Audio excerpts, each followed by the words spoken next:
ഒരു ഡൗട്ട് പലർക്കും ഉണ്ടാവും. സോ ഞാൻ ഇന്ന് ഡിസ്കസ് ചെയ്യുന്നത് അത് തന്നെയാണ്. നമുക്ക് 1 മണിക്കൂർ മാറ്റി വെച്ചാൽ സെറ്റ് ജനറൽ പേപ്പർ, അതായത് പേപ്പർ 1 അതിന്റെ ഒരു കട്ട് ഓഫ് മാർക്ക് അല്ലെങ്കിൽ അത് പാസ് ആവുമോ എന്നുള്ളതാണ്.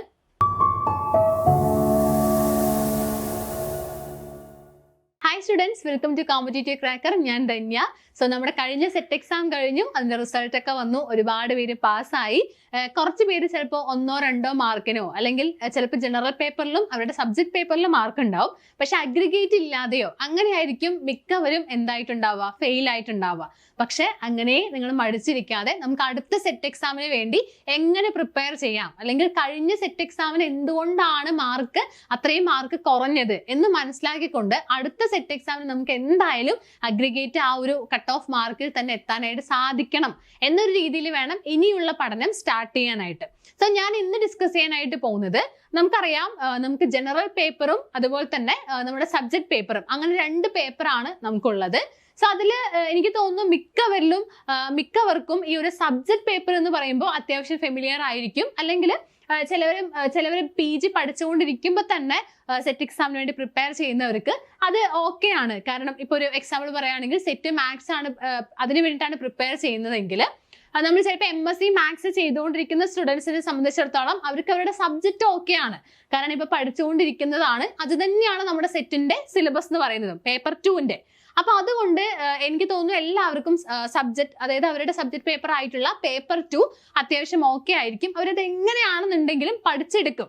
പക്ഷെ നമ്മൾ അവിടെ ശ്രദ്ധിക്കാതെ പോകുന്നത്, അല്ലെങ്കിൽ അത്ര ഇമ്പോർട്ടൻസ് കൊടുക്കാത്ത ഒരു ഭാഗമാണ് ജനറൽ പേപ്പർ എന്ന് പറയുന്നത്, അതായത് പേപ്പർ 1 എന്ന് പറയുന്നത്. സോ എങ്ങനെയാണ് നമ്മൾ ജനറൽ പേപ്പറിന് വേണ്ടി ഇനിയുള്ള ദിവസങ്ങളിൽ തയ്യാറെടുക്കേണ്ടത്, അല്ലെങ്കിൽ എത്രത്തോളം നമ്മൾ പഠിക്കണം എന്നുള്ള ഒരു ഡൗട്ട് പലർക്കും ഉണ്ടാവും. സോ ഞാൻ ഇന്ന് ഡിസ്കസ് ചെയ്യുന്നത് അത് തന്നെയാണ്. നമുക്ക് 1 മണിക്കൂർ മാറ്റി വെച്ചാൽ സെറ്റ് ജനറൽ പേപ്പർ, അതായത് പേപ്പർ 1 അതിന്റെ ഒരു കട്ട് ഓഫ് മാർക്ക് അല്ലെങ്കിൽ അത് പാസ് ആവുമോ എന്നുള്ളതാണ് എന്റെ ചോദ്യം. ഓക്കെ, അപ്പൊ നിങ്ങൾക്ക് എന്താ തോന്നുന്നത്? നമുക്ക് 1 മണിക്കൂർ ഒരു ദിവസം മാറ്റി വെച്ച് കഴിഞ്ഞാൽ, ഇനിയിപ്പോ ഏകദേശം ഒരു 100 ദിവസം കറക്റ്റ് നമുക്ക് പറയാനായിട്ട് പറ്റില്ല, ഏകദേശം ഒരു 100 ദിവസത്തോളം നമുക്ക് പഠിക്കാനായിട്ടുണ്ടെന്ന് വിചാരിക്കാം.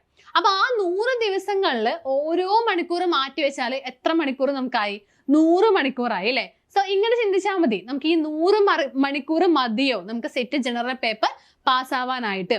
ഉറപ്പായിട്ടും മതി. കാരണം നമുക്കിപ്പോ സിലബസ് നോക്കുകയാണെന്നുണ്ടെങ്കിൽ ജനറൽ പേപ്പറിൽ നിങ്ങൾക്ക് അറിയാത്ത ഒരുപാട് കാര്യങ്ങൾ ഉണ്ടായിരിക്കാം, അറിയുന്ന ഒരുപാട് കാര്യങ്ങൾ ഉണ്ടായിരിക്കാം. പക്ഷെ നിങ്ങൾക്ക് അറിയുന്ന കാര്യം തന്നെ എനിക്കിത് അറിയാം, സോ അതുകൊണ്ട് ഞാൻ നോക്കുന്നില്ല, കൂടുതൽ കോൺസെൻട്രേഷൻ ഞാൻ പേപ്പർ 2 കൊടുക്കാം എന്ന് വിചാരിച്ചു കഴിഞ്ഞാൽ നമുക്ക് ചിലപ്പോൾ അഗ്രിഗേറ്റ് പോയിട്ട് പേപ്പർ 2 മാത്രമേ നമുക്ക് മാർക്ക് ഉണ്ടാവുള്ളൂ, പേപ്പർ 1 നമ്മൾ ഫെയിൽ ആവാനായിട്ട് പോവാം. അപ്പൊ അതുകൊണ്ട് തന്നെ രണ്ടിനും ഈക്വൽ ഇമ്പോർട്ടൻസ് കൊടുക്കണം. എനിക്കറിയാം നിങ്ങൾ കൂടുതൽ ഇമ്പോർട്ടൻസ് കൊടുക്കുന്നത് പേപ്പർ 2 പക്ഷെ ഒരു ദിവസം 1 മണിക്കൂറെങ്കിലും, ഒരു മണിക്കൂറെങ്കിലും ഇനിയുള്ള ദിവസങ്ങളിൽ ഉറപ്പായിട്ടും നിങ്ങൾ സെറ്റ് ജനറൽ പേപ്പർ, അതായത് പേപ്പർ 1 ഉറപ്പായിട്ടും മാറ്റി വെക്കണം എന്നുള്ളതാണ് പറയാനായിട്ടുള്ളത്. സോ പേപ്പർ 1ന്റെ സിലബസ് നന്നായിട്ട് തന്നെ നോക്കണം. നിങ്ങൾ നന്നായിട്ട് ആദ്യം പഠിക്കുന്നതിന് മുൻപ് തന്നെ സിലബസ് നന്നായിട്ട് നോക്കണം.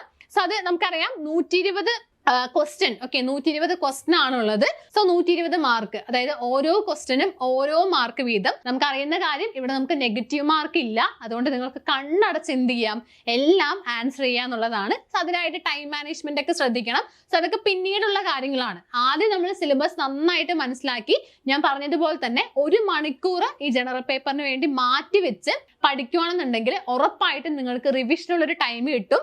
എങ്ങനെയാണ് ടൈം മാനേജ് ചെയ്യേണ്ടതെന്നുള്ളൊരു ഐഡിയ കിട്ടും.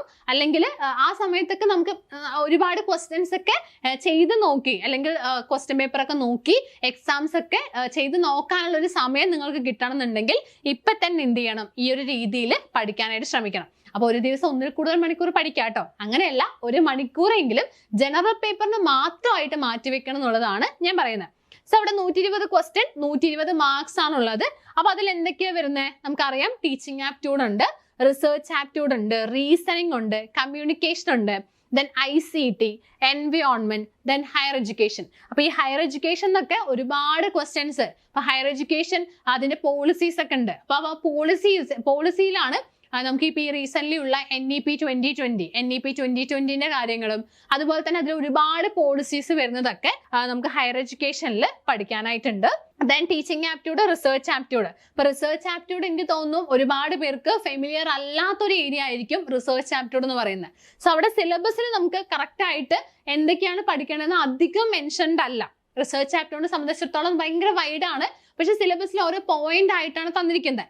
അപ്പൊ അതിന്റെ ഉള്ളിൽ തന്നെ ഒരുപാട് കാര്യങ്ങൾ വരുന്നുണ്ട്. അപ്പൊ അതെല്ലാം പഠിക്കാനുള്ള ഒരു ടൈം, കറക്റ്റ് ഒരു ടൈമാണ് ഇപ്പോ എന്ന് പറയുന്നത്. കാരണം ഇപ്പൊ തന്നെ പഠിച്ചു തുടങ്ങിയാൽ മാത്രമാണ് നമുക്ക് ഇത്രയും ഈ ഒരു 100 days നമ്മുടെ പഠിച്ച് കംപ്ലീറ്റ് ആയി നമുക്ക് റിവിഷനും കൂടെ ഒരു ടൈം നിങ്ങൾക്ക് കിട്ടുള്ളൂ. അതുപോലെ റീസണിങ് ആണെങ്കിലും നമ്മൾ ചെയ്ത് നോക്കേണ്ട കാര്യങ്ങളാണ്. ഓക്കെ, നമ്മൾ ചെയ്ത് നോക്കി തന്നെ പഠിക്കേണ്ട കാര്യങ്ങളാണ്. കമ്മ്യൂണിക്കേഷൻ ആണെങ്കിലും അല്ലെങ്കിൽ ICT, എൻവയോൺമെന്റ്, ഇത്തരത്തിലുള്ള കാര്യങ്ങളെല്ലാം നമ്മൾ നന്നായിട്ട് പഠിക്കേണ്ട ഒരു ആവശ്യകതയുണ്ട്.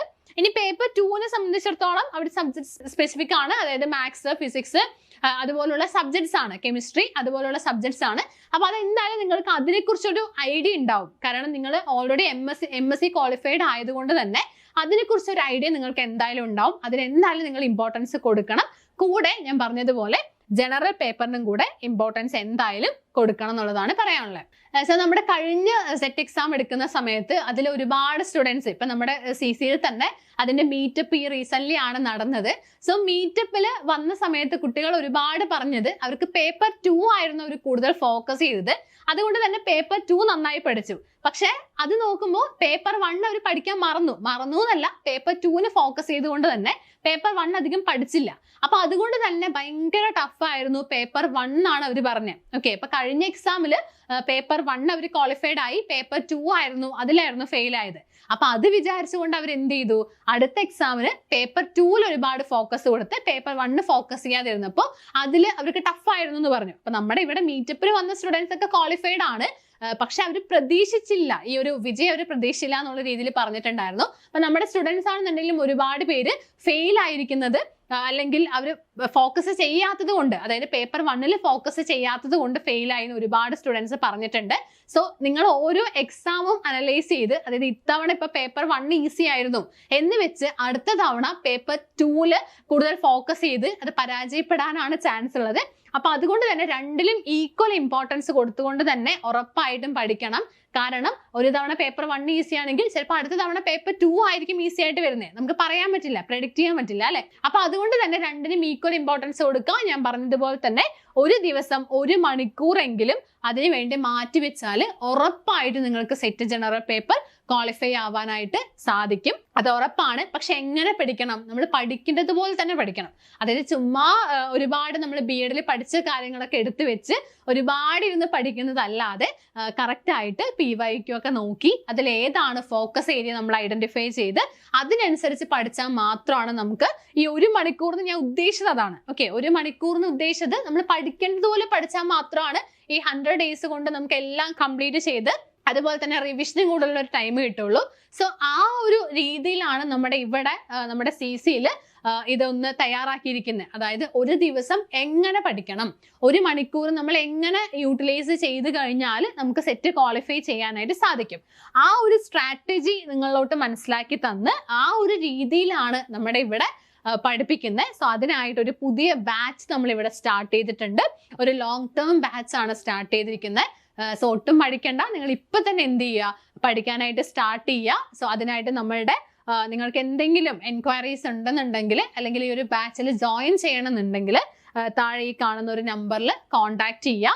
ഓക്കെ, അപ്പൊ എന്തായാലും നന്നായിട്ട് തന്നെ പഠിക്കുക. കാരണം ഇപ്പൊ തന്നെ പഠിച്ചു തുടങ്ങുക, അതാണ് പറയാനുള്ളത്. ഇപ്പൊ തന്നെ പഠിച്ചു തുടങ്ങുക എന്നുള്ളതാണ് പറയാനുള്ളത്. ഓക്കെ, സോ നിങ്ങൾക്ക് എന്തെങ്കിലും ഡൗട്ട് ഉണ്ടെങ്കിൽ ഈ ഒരു നമ്പറിലോട്ട് കോൺടാക്ട് ചെയ്യാം. അതുപോലെ തന്നെ താഴെ കമന്റ് ചെയ്യാം. സോ നമ്മുടെ ചാനൽ ഫോളോ ചെയ്യുക ആൻഡ് സബ്സ്ക്രൈബ് ചെയ്യുക. കൂടുതൽ വിവരങ്ങൾക്കായിട്ട് ചാനൽ ഒന്ന് സബ്സ്ക്രൈബ് ചെയ്യുക. So that's all from this session. Thank you.